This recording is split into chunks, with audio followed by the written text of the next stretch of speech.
성도 여러분 안녕하십니까? 네, 한 주일 잘 보내셨죠? 네, 아이니가 계속 오니까 저는 너무 좋습니다. 제가 어렸을 때 그 교회 가면 예배를 잘 안 드리고 막 돌아다니고 막 그랬어요. 근데도 나중에 커서 보니까 생각나는 게 있더라고요. 우리 아이니에게도 그런 하나님의 말씀이 좀 남기를 간절히 바라는 마음이 있습니다. 오늘은 죄인이 살 길은 무엇인가 라고 하는 주제로 말씀을 나눠보겠습니다. 히브리서 9장 14절에 있는 말씀 같이 읽겠습니다. 시작. 하물며 영원하신 성령으로 말미암아 흠 없는 자기를 하나님께 드린 그리스도의 피가 어찌 너희 양심을 죽은 행실에서 깨끗하게 하고 살아계신 하나님을 섬기게 하지 못하겠느냐. 히브리서는 하늘 성소에 대한 말씀을 지금 주고 계신데 이 9장에는 특별히 피에 대한 말씀이에요. 피. 근데 이제 14절 전에는 무슨 말씀이 나오냐면 너희가 이제까지 어린 양의 피를 들여가지고 죄사함을 받지 않았느냐, 구원을 받지 않았느냐. 그런데 하물며 영원하신 성령으로 말미암아 흠없는 자기를 하나님께 드린 그리스도의 이 피는 너희를 구원하지 못하겠느냐, 이런 말이에요. 근데 우리가 오늘 주목해야 될 것은 죽은 행실이라고 하는 이 말을 좀 주목해 보고 싶습니다. 예수님의 피가 우리를 구원하는 방식이 죽은 행실에서 깨끗하게 한다. 그래서 하나님을, 살아계신 하나님을 섬기게 한다라고 하는 말이 이 성경절의 중요한 포인트라고 할 수가 있겠습니다. 여러분들이 신앙생활을 해보셔서 잘 아시겠지만 사탄이 여러분들이 신앙생활을 하는 것을 좋게 보지 않습니다. 눈을 이렇게 째려보면서 어떻게 하면 넘어뜨릴까, 어떻게 하면 제대로 못하게 할까, 이런 마음을 가지고 우리 곁에는 늘 사탄과 그의 천사들이 있습니다. 그래서 우리를 잘못된 신앙으로 인도하려고 하는데 이 잘못된 신앙이라는 게 무엇이냐? 바로 히브리서의 말씀에 의하면 죽은 행실을 갖고 있는 신앙으로 이끈다는 거예요. 죽은 행실. 우리의 신앙의 삶이 죽은 행실로 가득 차게 되면 결과가 어떻게 되냐면 오늘 살아계신 하나님을 섬기지 못하게 되는 것입니다. 하나님과 나 사이에 죽은 행실이 가로막게 되는 거예요. 근데 무엇을 죽은 행실이라고 하냐면 뭔가 이런 거래 관계에서 나오는 그런 행실이라고 할 수가 있겠습니다. 죽은 행실. 예전에 보니까 어떤 집사님이 돌아가셨는데 그 돌아가시자마자 자식들이 4명 있는데 그 유산 문제가 불거진 거예요. 근데 그 중에 이제 셋째 딸이 어머니를 거의 모시다시피 했어요.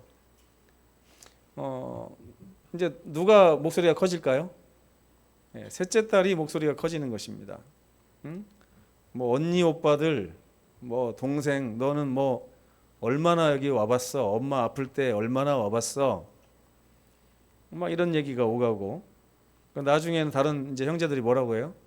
너가 그냥 엄마 좋아서 온 거야? 너 유산 노리고 이렇게 들락날락한 거 아니야? 이러면서 싸움이 나요. 이게 무슨 얘기냐면 그 딸이 어머니를 몇 년 동안 이렇게 어머니에게 한 이 선한 행실이 죽은 행실이었냐, 살아있는 행실이었냐를 지금 따지고 있는 거예요. 마치 뭔가 대가를 바라고 하는 그런 행실들을 성경은 죽은 행실이라고 하는 것입니다. 이제 죽은 행실도 이 구원론적으로 바라보면 두 가지 죽은 행실이 있어요. 첫째는 뭐냐면 선불 신앙의 관점에서 볼 수 있거든요. 뭐냐면 우리가 이 마이크를 하나 사려고 할 때 가게에 가면 마이크를 그냥 줍니까? 안 줍니까? 그냥 안 주죠. 뭘 줘야지 마이크를 줘요? 돈을 줘야 되잖아요. 돈을 먼저 줘야 물건이 오는 것입니다. 그러니까 구원도 마찬가지예요. 내가 하나님께 무엇인가를 자꾸 드려야 돼요. 하나님을 잘 섬기는 행실, 또 뭐 11금, 뭐 헌금 이런 거 계속 뭔가를 드리는 그런 신앙생활 하는 거예요. 하나님께 자꾸 뭔가를 드리는 거예요. 교회도 안 빠지고 나와야지. 뭐 이렇게 아침 저녁으로 성경 봐야지. 뭐 이렇게 하면 전도도 열심히 해야지. 그러면서 그 모든 행실들이 목적이 뭐냐면 이거 안 하면 구원 못 받을 것 같으니까 자꾸만 하나님께 뭔가를 드림으로 인해서 구원을 얻어내려고 하는 이런 행실을 선불신앙의 관점에서 죽은 행실이라고 할 수 있어요. 근데 또 후불신앙도 있어요. 후불신앙. 이 마이크를 사는 방법이 돈을 내야만 할까요? 아니면 카드로 결제하는 방법도 있잖아요. 그죠? 카드로 결제하면 돈을 언제 내나요? 카드로 결제하면. 결제일은 한 25일쯤 다 결제일이 되잖아요. 근데 내가 오늘 이걸 사왔지만 카드로 샀다는 얘기는 돈을 아직 안 냈다는 얘기예요. 그렇지만 언제까지 내기로 하고 물건을 받아오는 것입니다. 근데 구원도 마찬가지예요. 하나님께서 우리를 구원해 주셨다고 딱 하니까 감사히 받긴 했는데 여전히 완불하지 못했어요. 그래가지고 오늘도 나는 하나님 앞에 충실하게 서 있어야만 내 구원이 멀어지지 않고 여전히 내 거로 남아있다라고 생각하는 그런 관점에서 하는 신앙생활을 구원을 갚기 위한 행실, 이거 두 가지가 좀 차이점이 구별이 되십니까?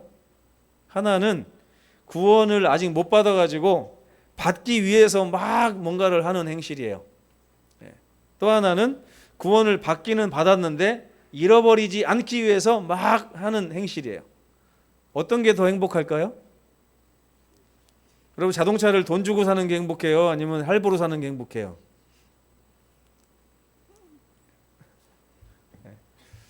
근데 문제는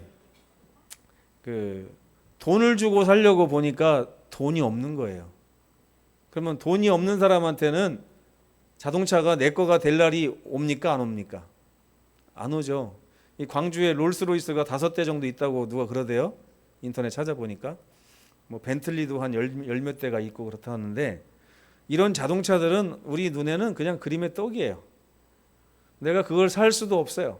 근데 살 수 없기 때문에 이 선불신앙은 여전히 구원의 확신이 없는 상태에서 신앙을 하게 됩니다. 후불신앙은요, 벤틀리가 우리 집 앞으로 이미 주차가 돼 있어요. 회사에서 갖다 줬단 말입니다. 근데 한 달에 200만 원씩 나가야 돼. 근데 내 월급으로 200만 원씩 내자니 이게 돼요, 안 돼요? 한 달에 할부를. 그것도 한 8년을 낸다고 생각해 보세요. 그 두 가지 전부 다 그 삶이 벤틀리를 얻기 위한, 롤스로이스를 얻기 위해서 살긴 하지만 행복하고 즐거운 삶하고는 좀 거리가 멀지 않겠습니까? 그렇죠? 뭐 앞에 한 15일 정도는 기분이 좋다가 결제일이 다가오면 또 막 이제 또 회사에서 뺏어갈까 봐, 빚독초 갈까 봐 막 이렇게 되는 거죠. 그런데 사도 바울이 히브리서에 뭐라고 나오냐면 예수 그리스도의 이 십자가의 보혈이 이 문제를 해결할 수 있다, 이렇게 얘기하고 있는 거예요. 이 문제를. 그래서 어떻게 해결할 수 있다고 써 있냐면, 다시 제가 이 성경절을 한번 가보겠습니다. 영원하신 성령으로 말미암아 흠없는 자기를 하나님께 드린 이 그리스도의 피는 첫째로 너희의 양심을 죽은 행실에서 깨끗하게 한다. 죽은 행실로부터 너희를 건져줄 것이다 라고 분명히 얘기하고 있죠. 그래서 죽은 행실에서부터 건짐을 받은 사람은 지금 살아계신 하나님을 지금 섬기는 백성이 된다라고 분명히 말하고 있는 것입니다. 이게 굉장히 중요한 사실이죠. 그러면 여러분, 죽은 행실이 있다면 반대로 살아있는 행실도 있겠죠. 예. 그래서 제가 처음에는 이제 죽은 행실은 안 되니까 나는 이제 살아있는 행실을 하나님께 좀 드려야 되겠다라고 하고서 또 노력을 해보고 신경을 써보고 신앙을 해봤어요. 근데 살아있는 행실의 신앙이 안 나와요, 저한테서. 제가 목회를 하는데도 불구하고 살아있는 행실이라는 것이 안 나오더라고요. 도대체 이게 어떻게 된 거지? 그럼 살아있는 행실이라고 하는 것은 이 정의가 뭔가요? 우리가 지금 배운 대로 말하면 어떤 빚을 갚아야 하기 위한 목적으로 내가 하는 모든 행위들은 다 죽은 행실이라고 성경은 정의를 내리고 있어요. 하나님 앞에 빚을 갚기 위해서 하는 행동, 말씀을 봐도 빚 갚으려고, 구원받으려고, 전도를 해도 구원받으려고, 영생 얻으려고, 이웃에게 봉사를 해도 영생 얻으려고. 근데 그 영생에 대한 기쁨은 여전히 누리지 못하고 있습니다. 근데 이 죽은 행실이 그런 행실이라면 살아있는 행실은 어떻게 정의를 내릴 수 있을까요?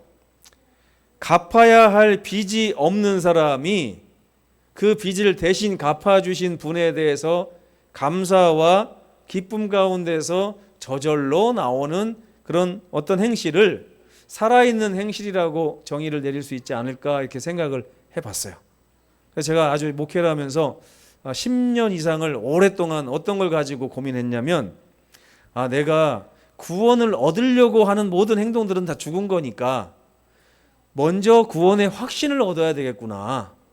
그래서 구원의 확신이 나에게 주는 기쁨과 감사 가운데서 내가 하나님을 섬길 때에 나에게서 살아있는 행실이 나오겠구나라고 생각을 하고 거기에 집중한 신앙을 살아봤습니다. 근데 자꾸 넘어지더라고요. 자꾸 넘어져요. 기쁨이 찾아오는 게 아니라 또 넘어졌네, 또 넘어졌네. 그러다 어느 날 에베소서 2장 1절을 읽게 됐는데요. 이런 말씀이 써 있었습니다. 하나님은 허물과 죄로 죽었던 너희를 살리셨도다. 이런 말이 있어요. 지금 저와 여러분을 뭐라고 지금 정의를 내리고 있냐면 허물과 죄로 죽을 수밖에 없었던 이런 거. 허물과 죄로 앞으로 죽을 사람들 이렇게 하지 않았어요. 허물과 죄가 이미 너희를 다 죽여버렸다라고 성경은 얘기를 하고 있더라고요. 우리가 지금 살아있는 거라고요? 죽어 있다고요? 성경은 우리를 살아있는 사람으로 보지 않습니다. 죽어 있는 사람으로 봐요. 이게 굉장히 큰 진리가 숨어 있습니다. 하나님께서 우리를 보실 때 너희는 허물과 죄로 이제 죽게 되었으니 내가 너희를 구원하겠다 이게 아니라 너희는 허물과 죄로 이미 죽어 있는 존재인데 내가 너희를 살린 것이다 라고 말하고 있는 거예요. 차이가 뭔지 잘 생각해 보세요. 우리가 허물과 죄로 인해서 앞으로 죽을 거예요. 근데 하나님께서 구원해 줄 테니 나에게 와 그러면은 우리는 아직 살아 있으니까 할 수 있는 게 있어요, 없어요? 할 수 있는 게 있죠. 예수님 막 붙잡으려고 하고 예수님께 막 가려고 하고 기대려고 하고 근데 거기에는 목적이 있을 수밖에 없어요. 모든 행동에. 무슨 행동이요? 죽지 않으려고 구원 받으려고 그런 행동을 하게 되기 때문에 죽은 행실이 나올 수밖에 없는 거예요. 근데 죄인은요 허물과 죄로 죽어버린 자들이래요. 이 죽어버린 사람들은 뭘 할 수 있을까요? 없을까요? 아무것도 못해요. 할 수 없어요. 죽은 자들은 애초에 생명에 이르게 하는 살아있는 행실을 할 수가 없어요. 왜? 죽어 있기 때문에. 근데 이 죽은 사람들이 자꾸 뭔가를 하려고 하니까 이게 자꾸 엇박자가 나고 발이 꼬이는 것입니다. 우리는 먼저 우리가 죽었다는 사실을 빨리 캐치를 해야 돼요. 내가 죽어 있다. 죽은 사람이 만약에 살아났다 그러면은 죽은 사람이 한 일이 있어요, 없어요? 아무것도 없죠. 그래서 여기 에베소서 2장 1절에 보면 하나님께서 허물과 죄로 죽어서 아무것도 못하는 너희들을 온전히 하나님의 능력과 하나님의 은혜로 살리신 것이다, 이렇게 말을 하고 있는 거예요. 여러분 어떤 느낌이 드세요? 내가 죽었었는데 하나님이 날 살리신 거예요. 그러면 내가 한 일이 있습니까? 없습니까? 아무것도 한 게 없어요. 내가 아무것도 할 줄도 모르고 할 수도 없고 죽어버려서 아무것도 없는 이 사람을 그냥 하나님이 일방적으로 살리신 거예요. 거기에서부터 신앙이 시작되는 거예요. 나 죽었는데 하나님이 나를 살리셨구나. 그래서 구원은 전적으로 하나님의 행위입니다. 그분은 죄인들을 안타까워하세요. 그래서 이사야 1장 6절에 보면 우리가 상처가 났어요. 죄인들은 상처가 난 사람들인데 그것을 짜며 싸매며 기름으로 부드럽게 함을 받지 못하였도다. 이게 하나님께서 우리를 보시는 관점입니다. 왜 그걸 안 짰니? 왜 그걸 상처가 그냥 놔둬가지고 왜 그걸 싸매지 않았어? 왜 내가 기름 바르라 했더니 안 발랐어? 이런 게 아니라 너희들은 짤 줄도 모르고 싸맬 줄도 모르고 기름 바를 줄도 모르는 존재들이지만 하나님께서 그걸 해주신다고 했는데 아직도 그걸 못 받았구나라고 지금 말씀하고 있는 거예요. 그렇죠? 다시 한번 우리가 확인할 수 있는 것은 죄인은 죽은 존재들이기 때문에 하나님께서 보실 때 아무것도 할 수 없는 존재가 맞습니다. 우리가 하나님께 아무리 선한 행실을 갖다가 드리려고 해도 그것은 죽은 행실이에요. 하나님께 온전히 드려질 수 없습니다. 구원은 전적으로 하나님이 행하셔야 돼요. 그분이 나의 고름을 짜주셔야 됩니다. 그분이 나의 상처를 싸매 주셔야 돼요. 그분이 나의 환부에 기름을 발라 주셔야 되는 것입니다. 성경에 보면 너희는 좀 가만히 좀 있어라 하는 말이 몇 번 나옵니다. 하나님께서 우리에게 너희는 좀 가만히 좀 있어라. 죽은 자들이 자꾸 뭐 하려고 하지 말고 그러면 그럴수록 더 안 되니까 그냥 가만히 있어라. 가만히. 하나님께서 하시기에 놔둬라 계속 그러세요. 그러면 여러분 죄인들은 어떻게 하면 살아날 수 있을까요? 죄인들. 죄인이 할 수 있는 일은 무엇일까요? 죄인이 이미 허물과 죄로 죽어버린 우리가 할 수 있는 일은 무엇일까요? 성경이 아무것도 하지 말라고는 안 합니다. 분명히 뭘 하라고 요청하고 있어요. 근데 그거 무슨 요청이냐 하는 것을 좀 우리가 좀 살펴볼 필요가 있습니다. 2000년 전에도 어떤 사람들은 우리와 똑같은 질문을 했습니다. 우리가 어떻게 해야 됩니까? 베드로가 오순절날 설교를 했을 때 그들이 마음에 찔림을 받았어요. 우리를 구원하기 위해서 오신 예수님을 못 박다니. 이제 이렇게 큰 죄를 지은 이 허물과 죄로 이미 죽어버린 우리 이제 어떻게 해야 될까? 그때 베드로가 이렇게 대답했습니다. 한번 녹색 글씨 한번 읽어보겠습니다. 시작. 너희가 회개하여 각각 예수 그리스도의 이름으로 침례를 받고 죄사함을 받으라.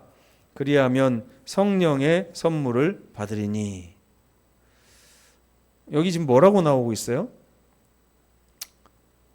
우리가 뭘 어떻게 해야 된다고 나옵니까? 네, 회개하라고 그러죠. 그 다음에 침례 받으라고 그러죠. 죄사함 받으라고 하죠. 성령의 선물 받으라고 하죠. 저는 이런 뜻인 줄 알았어요. 근데 그런 뜻이 아닙니다. 회개라고 하는 이 단어에 나머지 세 가지가 포함되어 있어요. 잘 보세요. 너희가 회개하여 하면서 각각 예수 그리스도의 이름으로 침례를 받는 것도 회개요. 죄사함을 받는 것도 회개요. 성령의 선물을 받는 것도 회개임을 알 수 있어요. 그래서 베드로의 답은 너희가 회개해야 된다 하는 것인데 이 회개를 다른 말로 어떻게 표현해놨냐면 받으라는 거예요. 하나님께 자꾸 뭔가를 드리려고 하지 말고 하나님이 주시는 것을 계속 받으라 이겁니다. 우리는 신앙생활을 자꾸 뭔가 드리는 것으로 착각할 때가 많습니다. 근데 그 드리는 것은 전부 다 죽은 행실로 나타나요. 죽은 행실. 왜? 내 마음이 죽었기 때문에 죽어 있는 사람에게서 나오는 행실은 다 죽은 행실이죠. 근데 그는 허물과 죄로 죽었던 우리를 살리셨도다 그래. 어떻게 살리시냐 이거예요. 어떻게? 우리에게 주심을 통하여 살리시는 것입니다. 그 주시는 것을 받아야만 우리가 살아나요. 살아난 사람에게 나오는 행실은 살아있는 행실이 됩니다. 그래서 첫 번째로 베드로는 우리에게 회개하라고 했는데 회개는 어려운 것이 아니더라고요. 저는 회개가 막 눈물을 질질 짜고 골방에 들어가서 8시간 동안 막 울고불고 막 기도하고 이게 회개인 줄 알았어요. 근데 이 베드로가 말한 개념을 보면 회개라는 것은 예수 그리스도의 이름으로 침례를 받아서 내가 하나님의 아들임을 받아들이는 것이다. 이게 회개다라고 말하고 있습니다. 첫 번째로 이걸 입혀주시는 의라고 그래요. 나는 하나님의 아들이 될 자격이 하나도 없는 사람, 죽은 사람인데도 불구하고 하나님께서 너는 내 아들이니 침례를 받아서 내 아들임을 표해라. 침례를 받는 거예요. 하나님이 너 내 아들이야 라고 주시는 그 누가복음 15장에 보면 그 돌아온 탕자에게 아버지가 옷을 입혀주시잖아요. 입혀주시는 거, 내 아들이라고 하는 표를 내는 것이 침례예요. 그러니까 침례를 받음으로 인해서 내 아들이라는 사실을 좀 받아들여라. 이게 첫 번째고, 두 번째는 아버지가 죄 때문에 너희를 미워하지 않으시고 멸망시킬 마음이 없으시고 오히려 당신의 생명을 주시면서까지 너희를 용서하시고 구원하기를 원하신다고 하는 아버지의 그 용서의 마음을 받아라 이겁니다. 이것도 회개예요. 이해가 되십니까 여러분? 세 번째는 뭐예요? 성령의 선물. 여기 아까 다시 첫 번째 기억절로 한번 가볼게요. 주제절로. 여기 보면 예수님이 십자가에 돌아가시면서 피를 흘리신 것도 누구로 말미암아라고 써 있어요. 네? 성령으로 말미암아라고 써 있죠. 심지어 예수님의 이 지상 사역도 누구를 통하여 이루어진 거냐면 성령의 임재를 통하여 이루어진 거예요. 성령의 임재를 통해서. 성령은 임재하시고 보호하시고 이끄시고 이루시는 분이십니다. 그런 하나님의 세 번째 선물이 바로 뭐냐면 이 회개의 세 번째가 뭐냐면 성령의 선물을 받으라는 거예요. 하나님께서 성령을 통하여 이제 너와 함께 하실 것이다. 너를 보호하실 것이다. 너와 함께 하실 것이다. 네가 실수해도 다시 일으키실 것이다 라고 하는 사실을 기쁘게 선물로 받아들이라는 거예요. 이게 회개예요. 첫 번째, 하나님이 부족한 나를 온전히 아들 삼아 주셨음을 받아들이는 게 회개. 두 번째, 하나님이 나를 용서하시고 하늘나라 백성으로 아들로 여전히 반가워하시고 달가워하신다는 사실을 받아들이는 죄사함도 받아야 되는 거예요. 그리고 성령이라고 하는 우리의 모든 삶을 책임지시고 한 걸음 한 걸음 예수님과 동행하게 하시고 우리 곁에 예수님이 있게 하시고 우리 마음에 사탄의 모든 세력을 몰아내시고 우리가 죄 가운데 기울어질 때 우리 마음을 지키시고 하는 이 성령의 임재와 보호를 받아라. 이거 세 가지가 회개예요. 결국에 죄인의 살 길은 정답이 뭡니까? 받고 받는 거예요. 하나님께 드리는 게 신앙이 아닙니다. 자꾸 우리가 드리려고 하면 거기서 죽은 행실이 나와요. 근데 살아있는 행실은 받고 받음으로 마음이 충만하게 하나님의 은혜로 채워진 사람에게서 저절로 흘러나오는 게 살아있는 행실이에요. 내가 그런 행실을 한 줄도 몰라요. 그래서 마태복음 25장에 보면 주여 우리가 어느 때에 그렇게 한 적이 있습니까? 라고 말합니다. 의인들은. 그렇죠? 왜요? 한 줄을 몰라요. 내가 선을 행했는데 한 줄을 몰라요. 근데 악인들은 어때요? 다 기억하고 있어요. 주여 우리가 언제 안 했습니까? 이것도 했고 이것도 했지 않습니까? 그랬더니 예수님 뭐라고 하세요? 너희가 한 행실은 죽은 행실이다. 불법을 행하는 자들아 다 나에게서 떠나가라. 이해가 되세요, 여러분? 성경은 죄인의 살 길이 보는 것을 통해서 시작된다고 나옵니다. 믿음의 주요 또 온전하게 하시는 이인 예수를 바라봄을 통하여 그분에게 받는 거예요. 받기 시작하는 거예요. 은혜를 받는 것입니다. 사랑을 받는 거예요. 구원을 받는 거예요. 보호를 받는 거예요. 동행하시고 모세가 놋뱀을 만들어 장대 위에 다니 뱀에게 물린 자가 놋뱀을 쳐다봄으로 인하여 모두 살아나기 시작했죠. 허물과 죄로 죽었던 그들을 하나님이 살리시는 것입니다. 어떻게 해요? 하나님의 사랑을 부어주심으로. 그 사랑을 받으면 받을수록 우리가 살아나는 것입니다. 근데 우리는 하나님의 사랑을 받는 데에는 능숙하지 않아요. 자꾸 뭘 하려고 그래요? 되지도 않는 하나님께 자꾸 뭔가를 드리려고 하고 또 드리려고 하고 드리지 말란 얘기 아닙니다. 김시민 목사가 드리지 말라고 그래서 이런 얘기 아니에요. 드리되 잘 드리려면 드리려고 하는 데서 시선을 떼서 먼저 받으라 이것입니다. 하나님의 것을 마음껏 받아야 내 마음에서 우러나오는 행실이 나오게 돼 있어요. 그렇죠? 그래서 신앙은 한번 따라서 해보십시오. 신앙은 받는 것이다. 그것에 대해서 솔로몬이 이렇게 얘기합니다. 성전을 건축한 다음에 하나님께서 야 네가 어떻게 이런 걸 나에게 다 줬느냐라고 말씀하시니까 솔로몬이 이렇게 말합니다. 하나님, 나와 내 백성이 무엇이기에 이처럼 즐거운 마음, 죽은 행실이 아니에요. 즐거운 마음으로 드릴 힘이 있었겠습니까? 모든 것이 주께로 말미암았사오니 우리가 주의 손에서 받은 것을 가지고 주님께 다시 드렸을 뿐입니다. 아멘. 요한일서 4장 19절에 보면 우리가 사랑하는 것은 그분이 먼저 우리를 사랑하셨음이라 하는 말씀이 나오죠. 여러분, 하나님께서는요 우리에게 뭐 드려라 그렇게 하지 않으십니다. 물론 우리가 즐거운 마음으로 드릴 때 기쁘게 받으십니다. 이 하나님이 성전을 딱 건축했을 때 얼마나 즐겁게 받으셨는지 몰라요. 그런데 하나님께서는 우리가 하나님께 뭘 드리는 것보다 하나님께서 우리에게 뭔가를 주실 때 더 행복해 하십니다. 하나님도 주는 것을 받는 것보다 더 좋아하시는 분이세요. 그러니까 우리의 신앙이 먼저 겸손하게 하나님께 내가 뭔가를 드려야 되겠다 하지 말고 하나님께서 주시는 것을 성경을 통해 찾아가지고 하나하나 내 걸로 받아들이고 감사하는 이 받는 신앙을 하셔야 돼요. 이 받는 신앙을 해보시면 나도 모르는 사이에 마태복음 25장에 나오는 그 양과 염소의 비유에 나오는 양들이 했던 행동들이 내 삶에서 우러나게 될 것입니다. 나도 모르는 사이에.